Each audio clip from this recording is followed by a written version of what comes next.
Allô? Emmène ton cul, on t'invite au Paul Ricard pour une journée de piste, mais tu payes quand même ton trajet, ton logement et l'essence, t'es pas non plus de resta. Bah, c'est pas une invitation, ça, c'est un déplacement. Ferme l'air, ramène-toi. Bon, ok, ils ont pas vraiment dit ça comme ça. Ils sont bien moins sympas en vrai. C'est fou! Ah, mais qu'est-ce que c'est que ça? On m'a dépecé et on m'a pendu! Telle ces têtes d'animaux paillées dégueulasses au-dessus de la cheminée. Ouais, bah j'ai pas trouvé plus con pour te présenter ma nouvelle tenue. C'était juste pour te montrer que si jamais tu vois ça ou ça sur les réseaux, c'est bon, c'est moi. Comme il me fallait une pièce, bah... Mais lui et moi, on est les mêmes, hein. Super, 30 secondes de vidéo et je suis déjà complètement hors sujet. Parce que l'invitation est là. Et même si c'est pas bon pour le watch time, allez, je te spoil. Pour ma première fois sur piste, j'ai posé les genoux en 3 tours. Je suis pas aussi nul que ce que je pensais. Et comme je t'aime bien, je vais même te filer les conseils qu'on m'a donnés pour y arriver. Et je te préviens direct, hein, sur la forme, tu risques d'être un peu déçu. Et ça faisait littéralement des années que je me tâtais à aller faire de la moto sur la piste, mais que j'osais pas y aller. Sûrement parce que je suis un péteux, et que j'ai jamais franchi le cap sous couvert de bonnes excuses, hein. C'est trop d'organisation, c'est trop loin, c'est trop cher, je veux pas abîmer ma moto. La vérité, c'est que je pensais ce que je disais, mais j'avais surtout peur de sortir de ma zone de confort ou juste d'être nul et de pas y arriver. Et il aura fallu que Speedway m'invite, que CF Moto nous prête des motos et que j'y aille avec des potes pour que j'accepte enfin de bouger mon cul. En même temps, compliqué de résister à l'invitation avec la promesse d'un sandwich merguez offert. Bref, tout ça pour te montrer ô combien j'avais la pétoche. Ah ça, j'ai été comme ça. Mais en vrai, qui n'a jamais rêvé de poser le genou proprement, hein? Ah, me dis pas non, je sais que tu kifferais. Vilain menteur ou menteuse. Alors, story time. Moi, j'ai la chance d'être entouré de gens vraiment top dans mon monde de créateurs de contenu. Et quand tu vois le monde de connards finis qu'est celui des réseaux sociaux, je te jure que j'ai de la chance. Ou alors, je trie bien les déchets. Les plastiques, poubelle jaune, le verre, poubelle verte, poubelle grise, c'est les déchets humains. Et j'ai eu l'immense honneur et privilège d'être accompagné et d'avoir les conseils emplis de sagesse de monsieur Arthur le prêtre de la chaîne Spark and Fuel. T'as pas l'impression d'être un susboule là? Ouais, j'avoue, j'ai peut-être un peu abusé. Mais attends la suite, hein, je suis jamais sympa bien longtemps. Bref, il m'a donc fait un petit brief la veille de cette fameuse première journée piste. Imagine la scène. On est dans son garage. Il prend un Z900 qu'on lui avait prêté et il nous cale ça sur une béquille de stand. Et commence à me mimer et à m'expliquer la position à adopter pour poser le genou, tout en me tenant ce discours. Et je te jure que je n'ai pas changé les mots de ces phrases. Je cite: la bonne position pour poser le genou, c'est... Tu recules ton fion à fond sur la selle et tu poses ton anus sur la tranche. Oh, mais quelle poésie, bravo! Ah bah là, au moins, c'est simple et imagé. Mais quel gros beauf, ce mec. Ah, et quand il dit il faut se reculer à fond sur la selle, du pilote, hein, évidemment. Va pas me foutre ton cul sur l'arrière de la selle passager. Oui, faut se méfier avec les vidéos, il y en a toujours un qui prend ce que tu dis au pied de la lettre. Oui, oui, je te vois, toi. Bref, étant imprégné de ces sages paroles arthuriennes, nous voilà tous en route pour le circuit. Bon, dis-toi que je me chie toujours dessus, avec une série de très longs petits pets là, tu sais, comme ça là. Oui, mais on va appeler ça le track, ça fait beaucoup plus pro. Et on arrive enfin sur le site du mythique Paul Ricard. Je t'ai même préparé une petite intro. Aujourd'hui, je suis au Paul Ricard pour faire ma première fois sur circuit. Mais pas sur ce Paul Ricard là, sur le Driving Center, c'est un peu pareil mais sur le parking. Oui, bon, ok, c'est pas le Paul Ricard, mais c'est à côté, ça compte, non? Et le Driving Center, c'est un petit circuit parfait pour apprendre les bases. Me voilà donc déjà rassuré. Mais voilà, pas que je me retrouve entouré de RSV4, de R1 et de mecs avec des sliders tellement affûtés qu'ils pourraient te couper une tranche fine de jambon à l'os. Heureusement que je vois très vite qu'il y a aussi des bleubites comme moi qui ont l'air même vachement plus détendus que moi. Et là, je me rends compte aussi qu'il y a toutes sortes de motos. Mais alors, vraiment toutes sortes, hein. Il y avait un Supermoto, il y avait des roasters, il y avait des trails sur piste. Bah pourquoi pas, écoute, hein. Il y avait du 250, il y avait du 1290, du 400, du 600, du 7... Il y en a pour tous les goûts. Et comme sur tout circuit, on répartit ce beau monde en 4 groupes. Les débutants, les intermédiaires, les confirmés et les pilotes. Et moi, hop, direction le groupe des débutants, parce que je suis un débutant. Je me vois comme ça. Bonjour, moi c'est Jeff Grid, 10 ans de permis, 0 heure de piste, avec des sliders plus vierges qu'un joueur de LoL. Bonjour Jeff. Et ben vous savez quoi? Ça me va très bien comme ça. Parce qu'à moto, avoir de l'ego, c'est tout juste bon pour se gamelle. Et si c'est déjà le cas sur route, sur piste, c'est une absolue vérité. Et ceux qui voulaient absolument rouler sur le groupe du dessus alors que c'est pas votre niveau, et ben pour vouloir rouler au-dessus de ces pompes comme ça, c'est que vous avez un tout petit zizi à compenser. En plus d'être idiot, c'est dangereux pour les autres et tu t'amuseras pas. Et moi là, j'ai tout à apprendre. Et crois-moi, je suis bien plus attentif qu'en cours de maths à l'école. Moi, à peine posé les pieds là-bas, j'adorais déjà l'ambiance. Parce qu'en plus d'être très bien entouré par le staff de Speedway, Mickey, ses artichauts et le copain Arthur, et ben là-bas, t'as l'odeur de pneus, de l'essence, t'as une euphorie générale. Et tout le monde était super content d'être là et bienveillant. Et ça, c'était génial. C'est ça la moto que j'aime. Et il faut savoir que toute la journée était dirigée par 4G Moto. Et qu'on a été briefé par un ancien champion de Grand Prix, monsieur Bernard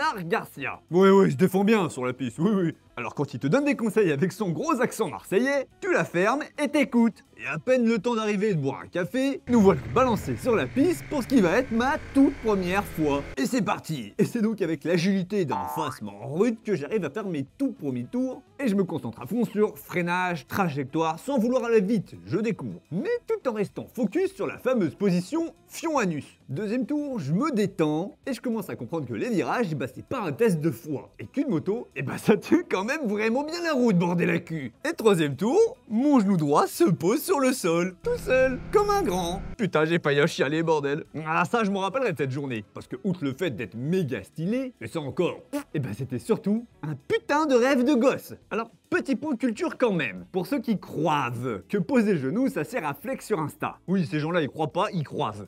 Non. De 1, déjà, ça permet de déplacer ton centre de gravité, aussi gros soit-il, et de mettre moins d'angle à la moto pour tourner, et donc de garder plus de grip. Le grip étant l'équivalent de ton intégrité physique et de l'intégrité structurelle de ta moto. De 2, poser le genou, c'est aussi un moyen de repère. C'est comme une sorte de capteur d'inclinaison. Ça permet au pilote de savoir où il en est dans sa prise d'angle, et lui permet d'adapter sa vitesse de passage en courbe. Et éventuellement, 3, mais ça c'est pas pour tout le monde, ça pourrait servir de point d'appui ponctuel pour te rattraper après une petite glissade, au cas où t'aurais foiré quelque part dans les numéros 1 et 2. Et là je vous vois, mais tes sliders ils sont tout neufs. C'est normal, je viens de recevoir ma combi. C'est avec celle-là que j'ai posé le genou. Tiens, c'est pas poncé ça? Mais quelle vulgarité.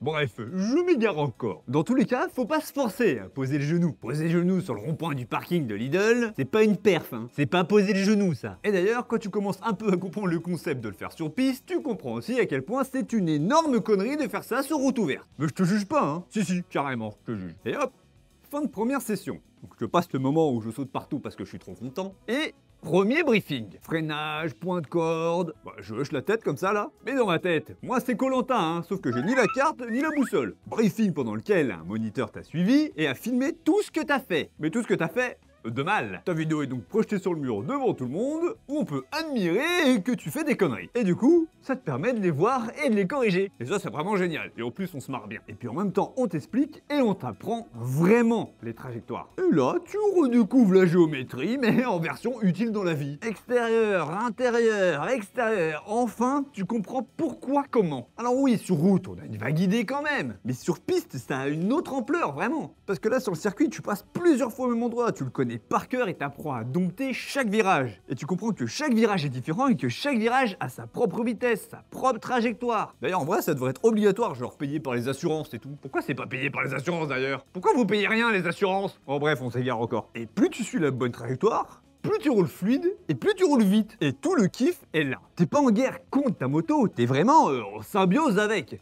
Ah, je me suis trompé de signe, je crois. Tu sais, une sorte de version Naruto et Kurama, mais version cuir essence. Faut pas que je continue trop dans les exemples, parce qu'il y en a qui ont l'esprit tordu, et je crois que ça va déraper dans les commentaires. Calmez-vous maintenant, bande de gros cochons. C'est dingue, ça on peut pas dire cuir sans qu'il y ait un mec qui soit... ouais. Mais deuxième session, je passe en groupe intermédiaire. Level Pop. Ça part pour la révélation de l'année 2025, Jeff qui passe immédiatement en groupe intermédiaire. J'ai l'impression d'être Salamèche qui évolue en Reptincelle. Ouais, Dracofeu, c'est les pilotes. Je me sens meilleur. Je me sens plus fort. Je me fais dépasser comme une grosse bouse par un mec sur un SV650 complètement déglingué, qui me passe littéralement comme si j'étais une poubelle au bord de la nationale. Et ben ça calme, hein, tu te rends compte du gap énorme qui sépare les mecs qui sont en haut du groupe intermédiaire des mecs comme moi qui sont à la cave. Alors j'ai gardé la tête froide, j'y suis allé à mon rythme pour continuer de progresser sans pour autant me foutre autant. D'autant plus que c'était pas ma bécane, et que je pense que Seth Poto aurait risqué de peut-être un peu faire la gueule. Non, en vrai on s'en tape, c'était pas ma moto. Mais surtout, je kiffe à fond. Parce que l'important, c'est quand même ça, non? Et plus les sessions passent, plus je me rends compte que mes deux genoux, droite et gauche, se posent quasiment à chaque virage sans que j'y fasse plus attention que ça. À un moment, je me surprends à prendre un virage sans réfléchir du tout. Juste le regard, la position, le freinage, le filet de gaz, tout s'aligne. C'est pas du tout un délire de regarde comme je suis stylé. C'est vraiment un délire de connexion pure avec sa machine. Et c'est là où je me suis vraiment dit, ok, c'est pour ça qu'ils sont tous accros à la piste. Parce que la route, c'est cool, hein. Mais la piste, c'est l'ultime terrain de jeu. Pas de bagnole, pas de Gunther le chantier camping-car qui t'arrive en face, pas de gravier, pas de radar à la con, juste toi et ta bécane. Bon, et aussi 2-3 mecs qui te dépassent comme si t'étais un cycliste de 200 kg dans la montée du Galibier. Mais bon. Et la journée a continué pendant 8 sessions de pur kiff. Une journée où j'ai vraiment appris sur moi et sur la moto en général, et accessoirement bouffé à deux pleins et un train de pneus. Mais avec cette expérience en plus sur mon CV de motard, je peux te dire qu'il faut toujours sortir de sa zone de confort à moto. La preuve, hein, aujourd'hui, après ma première fois sur piste, je suis un motard heureux. Mais rien que pour l'exploit du genou en 3 tours, hein. On s'abonne et on like, merci. Allez, allez, allez. Allez la bise, je te laisse, j'ai absolument rien à faire, mais je me casse quand même. Hein. Toute bonne vidéo au toute fin. Et j'ai vu, t'as pas cliqué sur le pouce. T'abuses, ça prend 2 secondes. Voilà, merci.